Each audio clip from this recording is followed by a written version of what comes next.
Giulia Del Magro!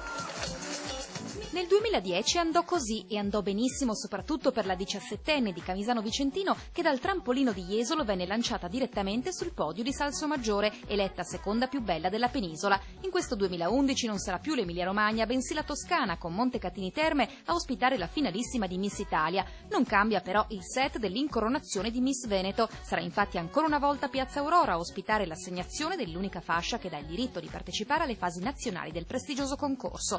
44 le ragazze in passerella, 12 le padovane, 10 le trevigiane, 8 le veneziane, 3 le vicentine, 2 le bellunesi. Nell'occasione sarà mostrata pure la pattuglia rosa che rappresenterà la nostra regione alle fasi nazionali. Alcune componenti sono ancora da scoprire perché solo la giuria, presieduta dal rugbista e naufrago Denis Dallan, sceglierà Miss Curve d'Italia e altre 3 reginette extra concesse al Veneto per l'alta qualità della sua partecipazione.